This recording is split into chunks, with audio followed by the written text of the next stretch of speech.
Hello, my name is Sergio Garcia. I'm Crystal Medina. And we are the affirmative side.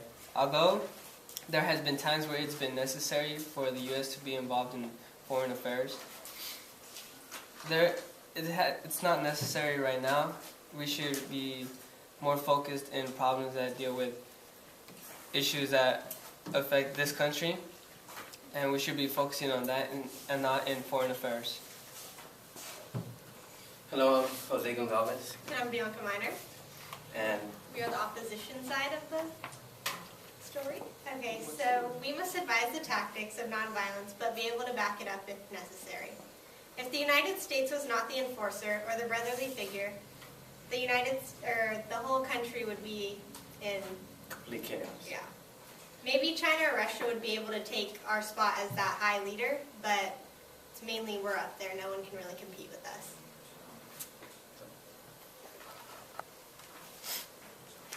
Let's take a walk down memory lane. George Washington is thought of as a smart man. If that wasn't the case, then he wouldn't have been the first president of this nation. And he had this idea that we should try not to get involved with foreign affairs. Mainly, his main reason was because this country was barely getting started, and we were new, and we were just a new nation, and it wasn't smart for us to be getting involved in all these affairs. So we were thought of as a weak nation.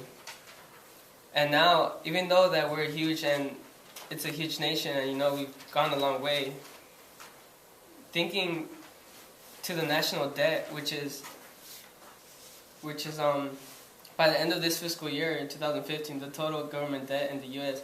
is expected to be $21.694 trillion. And when you think about that, our debt,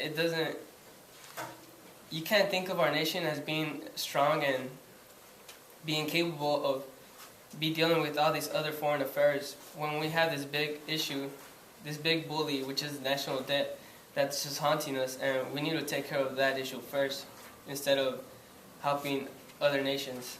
We need to take care of ourselves before we go on and help others. Is that it? And I wanted to add that also, what's it called? We ended isolation because the fear of fascists, right? Fascism. So Roosevelt thought that he's the one that ended it. He thought that Britain needed aid, so the U.S. would be a lone free nation and fascist in a dominated world. So then,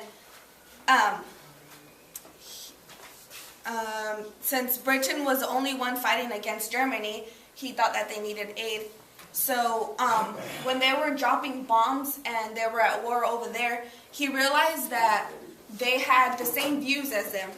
So that's another reason why he was like, oh, we need to end war right here before it goes on to America. So then this is when Congress repealed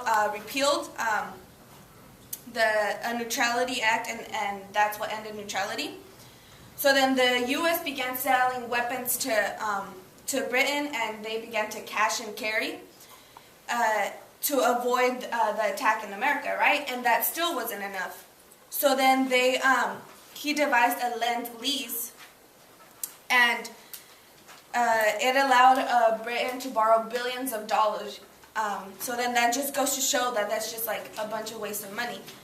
And what's it called? And at the end of the war, he realized that they wouldn't even have the Atlantic Ocean wouldn't even protect them. So what did that mean? That meant that that they had to all gather up together and basically prepare for war. So by the end of 1941, the U.S. was preparing for war, and it was egged on by the Pearl Harbor. So what I'm trying to say is, if they wouldn't have butted in, then we wouldn't even have gone to war. So that's why I think that we should be in isolation, and just because that just leads on to war and other problems. And what you guys were saying about just trying to stay out of trouble and just using violence when you have to. currently, we're thought as the police of the world. And what good comes out of it?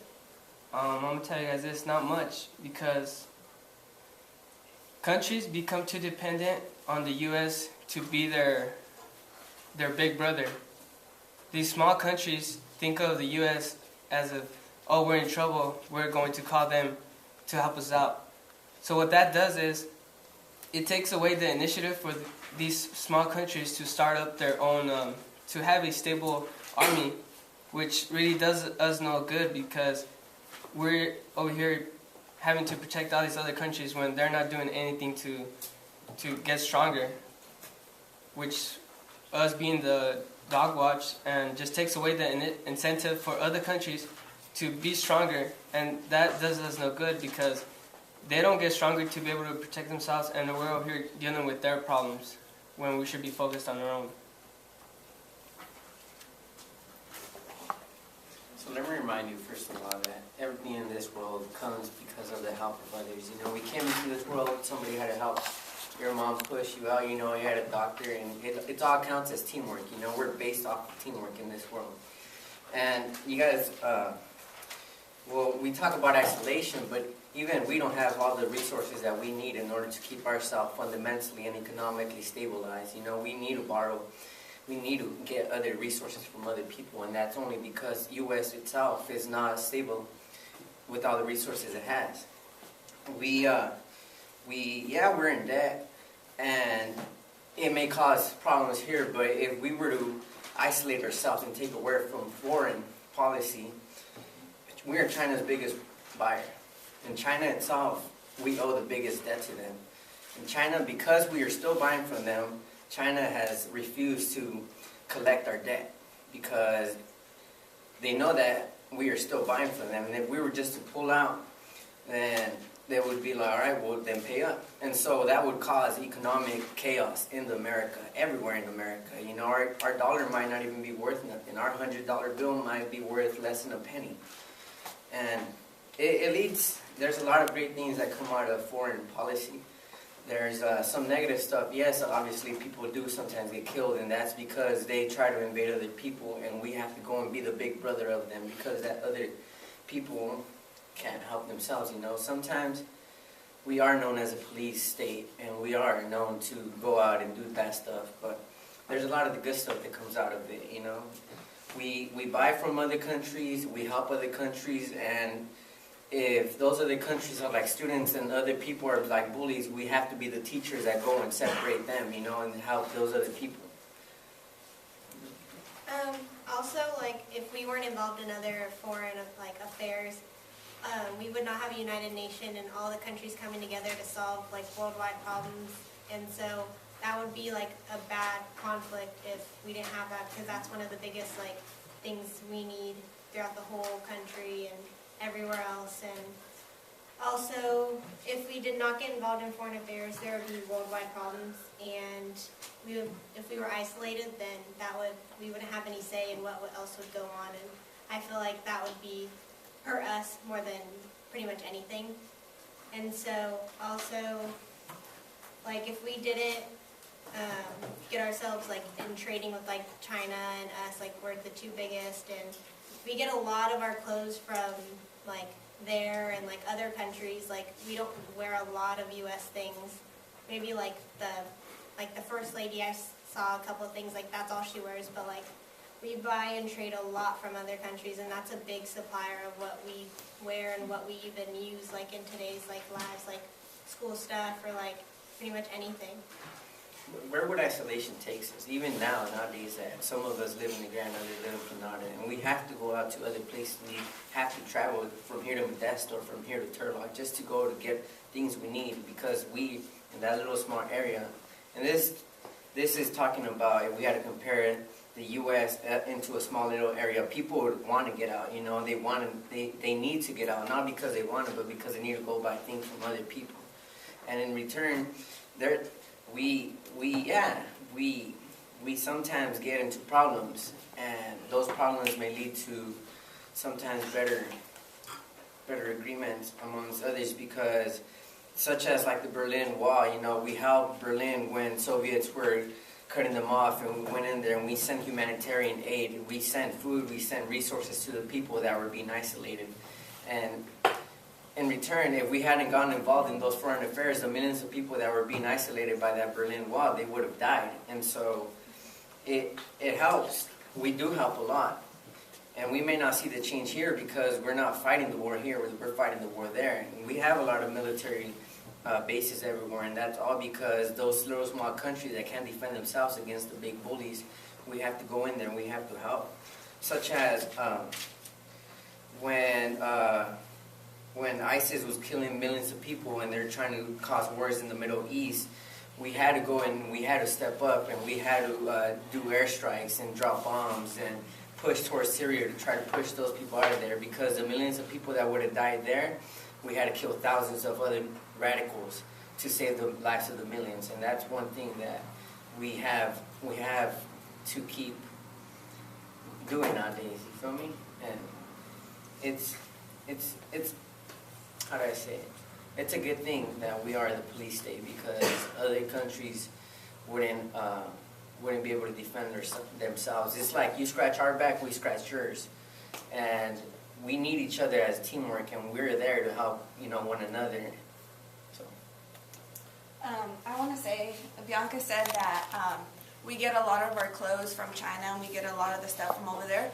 But I think that instead of supporting their big companies, shouldn't we be supporting our own companies here? Like, we should all be getting our stuff from here to make the economy grow. And I think that would create like more jobs for people and just make the economy better. And like you said about the ISIS thing, I think that we did say that it is necessary to go in and be the big brother when necessary, but not just to go. And like, we're putting a lot of our troops like in danger. Like there was this war, I think it was in Cambodia, and they had like millions of people they were like trying to like genocide them, create a genocide. And it's like, if we would have went in there, like, it's just getting our troops killed. Like, we're just putting them into danger, and we don't even know what the land over there is like or what it's like. And for example, like how we just went into, the reason why we got into war with Afghanistan is just because we just butted in, and they were just mad that there was a bunch of military people over there, and that's the reason why. And you want to talk about the Vietnam? I'm glad that Joey brought out the thing of having to, trade and get out with other people. But see, that's the problem. We've become too dependent on other nations. And when you become too dependent on other nations, you're not really a strong nation yourself. And people think that the U.S. is not self-sufficient. While in the subject about food, that's taken well care of. The state of California and then other states with food where we do good. And then there's people that think that we're just too dependent on other countries for oil. But there's oil here in the U.S. In 2014, the CEO of the world's largest publicly traded oil company, ExxonMobil, said it's realistic for the U.S. to be self-sufficient. For him to be the CEO of a company, and he must know a lot about oil. And then it was said that U.S. is expected to surpass Saudi Arabia to become the world's top oil producer in 2006. So it's possible for the U.S. to become self-sufficient. It's just that people have this idea that we can't, because right now we are too dependent on other countries, and that's the problem. We need to take care of business here. Oil. I wanted to talk about how right now there's about 800,000 people that are homeless, and 200,000 of them are children. We should be focused on helping the kids and the homeless people in this nation, take care of them first, and then see about helping other nations. Because when we don't take care of the children that are homeless and we don't get them educated, it's just hurting. We're hurting ourselves by not getting them educated. Because if we have all these children that are homeless get educated and get into a minimum wage job or even a good career, it's going to benefit us in the future, because when more people are employed, the country, the nation does better. What I'm saying is that we should focus more on helping people who need help here, and then possibly try to focus on other nations. But until we don't fix problems that are here in this nation, we can't really help other people. We can't even help ourselves. And these wars that we've been getting into, you know, there's some wars that, you know, yeah, they were needed, but there's a few, like the Vietnam War. The cost of the war during the wartime was 111 billion, calculates to 738 billion by 2011 standards. Vietnam War related deaths totaled 90,000 Americans. That war was unwinnable, but yet the U.S. was there trying to fix things when, you know, it wasn't winnable. So why have all these American lives just thrown to the trash? And I want to add that they went to war to stop communism, and at the end, it's still communism. It was still communism. So it was really pointless.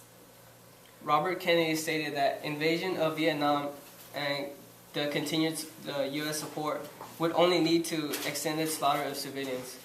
And that really had an impact on the conscience of the nation, because the people didn't want that war, because they felt like the U.S. was over there bombing and killing civilians, which was not a good image for this nation. And the cost of Vietnam, like I said, was 738 billion. And then the wars that we lost were Vietnam, Iraq, and Afghanistan. And Iraq, it cost us 1.7 trillion.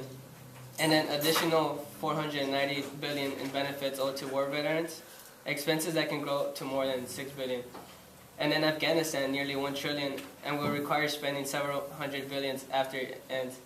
So even after these wars are over, the nation still has to keep spending money for these veterans, which is really expenses that shouldn't even be that high, because the wars, we're not even winning, and yet we stay there trying to be the police state and try to fix the problem. These numbers may not seem huge compared to the national debt that we have, but over time, it accumulates, and then it builds up. And then over time, as the national debt gets bigger, it's harder for us to get rid of it. Because it's like we keep feeding this beast and expect it to go away. I just agree with them that our primary responsibility should be on its own people, and American citizens are the ones who fund the American state and work to make it successful, and they often give their lives in defense. And then for the U.S. to put their interests and other people before themselves, it's kind of pretty messed up. And then we can't be overlooking at every human in the world. That means disaster, and if they try overlooking every human. And I think that a system of nation state is most best and secure, and it provides a way for humanity. And it works best when the states focus on supporting their own people. And we do try to support our own people. Without us having to go in and not creating wars, but fighting wars, we are protecting our citizens. Because if we didn't fight those wars, then those people that are rising up would one day come and fight against us. And if we were to isolate ourselves, who's going to protect us when we can't even protect us? And I like about you saying that about connecting with other businesses and giving money to them, when we should try to be helping our businesses. But we are. If the video that Mr. Rogers showed us about the guy starting up a business and him being cut off of that business because they wanted to protect the other top businesses, that's a way in which we are helping one another in the business world, by not giving these other people that want to start businesses a chance, because we want to protect the ones that are already going. So that way those that are already going can grow, and they could give off better jobs to those that are trying to start off. And it's about the oil. Yeah, maybe we could be sufficient in oil, but as far as I know, people don't survive off of oil. And I might be being naive right now about it, and it might be a little bit dumb, for me to say that even if we did pull out all this oil and we sold it off, it doesn't mean that it's going to make the food grow better, and doesn't mean that we're going to have it grow faster, you know. And all this foreign affair, it helps our economic status, you know, stabilize, because other countries that when they see us in crisis, they might come and help us because of the term, you scratch our back, we scratch yours. It helps because we help. And if we didn't help, then people would just think we're selfish. And that even though we have all these resources, we're like basically number one in industrialization and having all this power. And the only reason why it helps is because we help them. And helping them later in return comes back to us. It's like a rebuttal. And it helps economic stability. And because of this,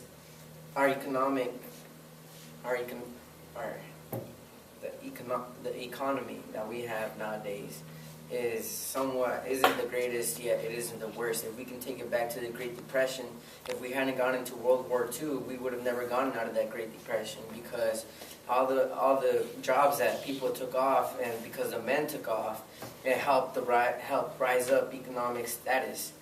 And if we had never gone to war, then our economy would have never gone better, and we would have gone down. You feel me? Also adding to what Joey said earlier, last year we actually grew in like getting more jobs, because last year we estimated about 11.7 million jobs in the U.S. from just doing exports. And so like that actually really, like, yeah, we're in debt, and yeah, like maybe some people don't have jobs still, but like we're still growing each year to get more jobs to help more people. And so like they're trying to limit the homeless and like all that stuff, but it takes time. It doesn't just happen overnight. Like you have to keep going slowly, because without like us trying, yeah, it's not going to work out. And then adding to what Sergio said about like Afghanistan, we are kind of helping them because we do support like their government and their security, and like their primary goal is to prevent the Taliban from returning to power and allowing Al-Qaeda to reestablish their presence there. And we're helping them by supporting their security and helping them out and encouraging Pakistan to eliminate the terrorist safe haven from the Afghanistan and Pakistan border.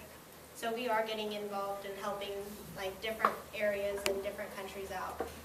And to add about communism, about us trying to drive out communism, our whole goal is to stop communism from spreading, not to eliminate it. It is true that America's main opponent is communism, because how communism is fading away, you know, and it has come down to two big agreements basically, where they won't mess with us and we won't mess with them. And our whole point, maybe they don't want to change it because that's in their area. We're not trying to invade their area.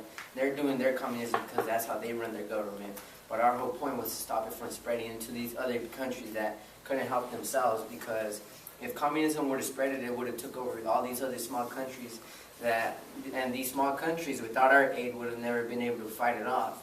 And now these small countries, because we aided them, now have taken off democratic governments, and now they're trying to start their own types of government to try to help themselves. So in return, because we help them, they try to help themselves, and sometime in the future, if they can, they'll help us back. That's how it works.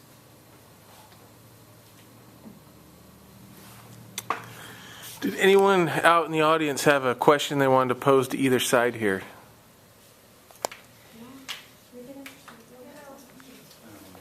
Go ahead, Jesus. What would have happened if... Oh, first of all, who are you addressing this to? Opposition? Okay. What do you think would have happened if we didn't send all those soldiers into those communist countries? What do you think? It would have spread. It would have spread dramatically, and eventually it would have tried to reach America. They would have gone so big that if we would have just isolated ourselves, we would have let them grow to the point where we could even have fought them off, even if we wanted to. It's like letting the virus spread, you know. At the very end, you know, you can't kill it once it's that big. You have to try to fight it when it's still small, before it can even get to that state where it could overthrow anything that comes at it. Did those countries ask for our help too? Some of them? Some of them, you know, others even To be honest with you, some might have, you know, and those that didn't, well, they could have still kept communism. They could have ran their government that way. But most that got our aid turned into democratic government structures, and that, I guess you could say that's because they seen the way we run the government. They seen our help. It was useful. So in return, they're trying to do something like the way we're doing it. All right. And one more question, and we'll call it good. Who's your question for? For the affirmative. Okay. So in your argument, you stated that America is not dependent. It's too dependent on other countries, and that we should produce our own products and get our own products. But what about specialization? Shouldn't the country specialize in their own products that they make better, and then let other countries like China make the products that they're best at? The thing about that is that we, in this nation, we try to avoid these monopolies. And with these monopolies, it creates competition within our nation. And what that does, I mean, it's going to reduce the prices because companies competing against each other. Competition, you know, as we know, it benefits the people. It benefits the people, the consumers. They'll get the lowest prices because the firms are going to try to win them over. So just because with this specialization and just specializing in one thing and then trying to get cheaper price for another, the sources in this nation, we have an abundance of sources, of resources here, and like I was saying, you know, because of our market system and how we competition just benefits everybody, the consumers, and I think that wouldn't hurt us from isolating ourselves from other countries, because competition here just makes it better for everybody, and that's what we need to do. We need to focus on not having firms outside of this country because it's cheaper, but try to work for it to be more affordable, to have them here, to have more people employed, to have people have a better standard of living, and that's the goal, to focus more in this nation and fix the problems here, because when more people are employed, the nation does better. And then with that, we need to also get advanced in technological advance. You know, we need to create a gap between the U.S. compared to all these other countries, and that's something that we can't do when we're involved in all these wars that most of them don't even take us anywhere, and it just takes us to a lot of deaths, or just conflicts that get us involved with a nation that just create more conflicts, and then we're stuck trying to play the police state, and in the end it hurts us because we need to be focusing in our problems here at home. Yeah, and even when we're in isolation, like we were isolated, and even before World War II, that's like it's said to be that was like the best we've ever done. Like everybody had jobs and everybody was doing good. Yeah. For him. Are you responding to the question, Phil? Because of us creating firms in other places, we are now giving people jobs. And although he's saying about we should back out from making firms in other places, but if we create firms in other places, we now have the people from that place now have a place where they could go and work and earn more money. And yeah, we hear all about this, like Nike creating this firm somewhere else and only giving them like $1 or $2 worth an hour salary. But to those people, now they have a job and they're happy because now they're earning more than what they would be if we didn't get involved, and we wouldn't. And they are now able to come up a little bit better economically, and it helps them out.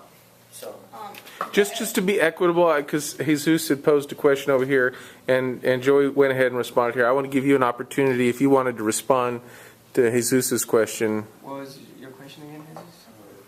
That if the U.S. asked for help, and what would have happened if our soldiers didn't go into like communist countries and try to stop it with communism and stuff. Oh, I'm not opposed of them doing that back then, but see right now, like there's no necessity to be involved in all these other conflicts when all that was settled back then. We need to move in the direction of just isolate ourselves, because what we do is we just create, being involved in all these other conflicts just creates more enemies, and that's what we don't need, you know? We need to decrease that. We need to stop trying to be the big brother, and then, because all that does is create enemies, and then all that does is just create fear for the people in America, because we have all these other groups and organizations trying to destroy us, and just like ISIS, and then it creates panic, you know, and then that might be an excuse for the U.S. to get involved with, like, going to other countries, but what that does is just cause the people to get upset and just to hate the U.S. even more, when we shouldn't be doing that anymore, because now that was taken care of before, and this is the present, and we should move in this direction of becoming isolated, because throughout all this time we've been dealing with foreign affairs, and where has that gotten us?